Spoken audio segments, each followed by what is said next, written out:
What would you do if you changed from a nobody into one of the most powerful people in the country overnight? Hojo Masako was the wife of Minamoto no Yoritomo, the founder of Japan's first shogunate. Yoritomo was a political genius, and his wife was no slouch in that department either, which made for epic domestic arguments. After Yoritomo's death, Hojo Masako became a nun, but instead of leaving political life, she decided to keep her clan in power and nurture the government that her husband created. They called her the Nun Shogun.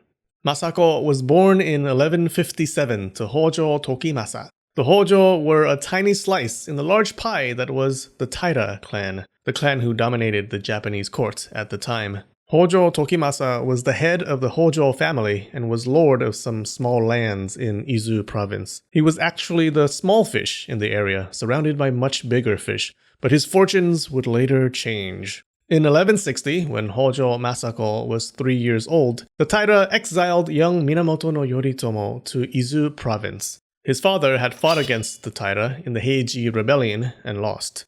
Instead of forcing Yoritomo to follow his father to the underworld, the Taira exiled him to Izu, which they probably thought was the same thing. That turned out to be a big oof on their part. Eastern Japan was simmering as warriors gained more influence. Violence was about to boil over, and Yoritomo was about to pour that boiling pot over the heads of the Taira. Yoritomo stayed in exile for 2 decades, forgotten and probably bitter that his once great Minamoto clan was shattered, and likely missing the pleasure quarters in the capital too. When Masako was about 20 years old, she grew close to Yoritomo. There's a legend about how they met that went like this. Yoritomo was actually after Masako's younger sister. This mighty warrior wrote a love letter and told a samurai to deliver it to the sister. But the samurai made a mistake and handed it to Masako instead. For some reason, her sister then had a dream that she held the sun and moon in her hands.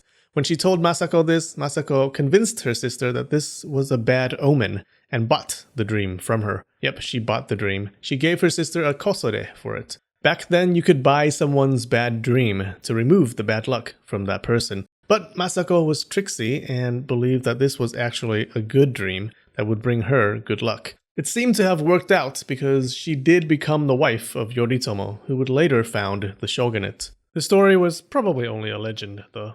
When her father, Tokimasa, found out his daughter was simping for this dirty exile, he got super pissed. If his daughter married Yoritomo, it meant trouble for the Hojo clan. You see, the Hojo were part of the Taira clan, and the Taira were mortal enemies of the Minamoto. Also, the Taira had their grip around the Kyoto court at the time. The Taira in court could punish his family for taking in a dirty Minamoto, or at least Tokimasa's career in the capital could have been ruined. This was a real threat. It wasn't just Tokimasa being weird. For example, Yoritomo once impregnated the daughter of a different local lord. That lord killed the baby to avoid any trouble with the Taira elites. To be fair, that baby was a jerk. Hojo Tokimasa forbade Masako from continuing the relationship. He obviously had never read a love story, because one dark and rainy night, Masako ran away from home. She hiked the mountain roads to be with her lover. It was supposed to be a long trek, too, so here we see that toughness in her.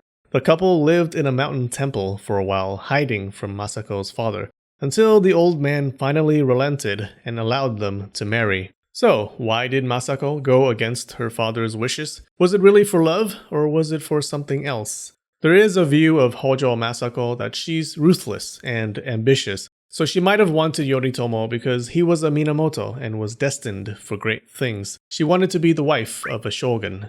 But this doesn't really make sense. We know that Yoritomo was going to be this great figure, but she didn't. Back then, the Minamoto name was pretty much dead. It had been dead for 2 decades. Also, having the Minamoto name could have been a disadvantage, because the Taira would never let him amount to anything. Yoritomo was in his 30s, old for the time. He was an exile, and he had no future in the capital. Masako was a small-town girl living in a lonely world from a relatively small family. It seems like they really did fancy each other, and she really did do it for love. Hey, just let me have this wholesome story, okay? When Yoritomo rose up against the Taira, it was hard for Masako in the beginning. While Yoritomo went off to fight, bringing her father and brothers with him, Masako, her daughter, and her sisters stayed under the protection of a temple. It was the same temple that she and Yoritomo had hid in before. Yoritomo's revolt started out like my birthday parties. Only a few people answered his call. He lost his first battle and had to hide from the enemy in the mountains. That's also what happens at my parties.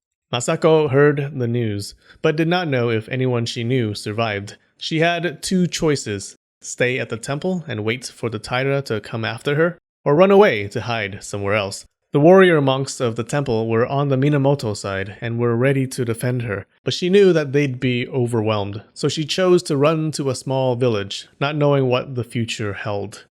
After a month or so, she got word that her father and brothers survived, and so did Yoritomo. In fact, Yoritomo's rebellion was gaining steam, and warriors started rallying behind him. He created a headquarters at Kamakura. When Masako arrived at Kamakura, her world changed.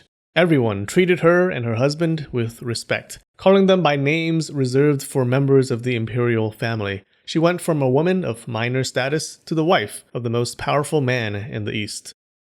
In 1181, Masako's position as Yoritomo's wife was secured when she gave birth to Yoriie, their first son, and Yoritomo's heir. It was a happy occasion, until she had to give up her son to another family. Why? Well, because of something called menoto.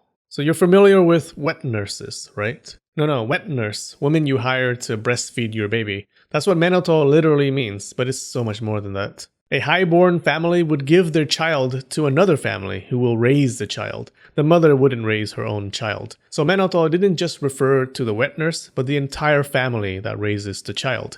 Some menoto families didn't even breastfeed. The important thing was the raising of the child and supporting the child's future. Yoritomo chose a few different clans to be Yoriie's menoto. Most powerful among them were the Hiki. Now, this position was no joke, and you may misunderstand historical events if you don't take into account menoto relationships. It's another arena of politics, as if Japanese history isn't complicated enough. A child's menoto gave him strong allies outside of his family, and on the other side, being a menoto of a high-ranking child was one way to propel your family's status to the top. No need to sweat it out on the battlefield like those thick-headed samurai. A menoto's power is often tied to the success of the child under their care. If Yoriie became shogun after his dad, the Hiki would become one of the strongest clans. So watch out for these guys. They will do anything like backstabbing or murder to protect Yoriie's interests. Now, this is just a guess, but Masako probably didn't like the menoto system. It was something the highborn clans did. The Hojo did not, at least not before now. She had been raising her daughter herself up to this point, but since her status skyrocketed overnight, it was expected. She must have hated giving up her son for others to raise. This may be why her relationship with Yoriie when he grew up was not a close one. So, until now, we've seen Masako being strong in the face of adversity. Soon, we'll see her ruthless side. Next time. Hey guys, I want to give a shout out to this YouTube channel called Cool History Bros. It's small right now, but let's fix that. They do a lot of Asian history, and their videos are really high quality. I think you'll like it. Link in the description. Alright, we have some new patrons this week. Brick Razor, Destroyer of Bricks, CJ, Fabio Hadian, and Tammy Ford. Thank you so much, you guys. Alright, I love you, and spread the knowledge.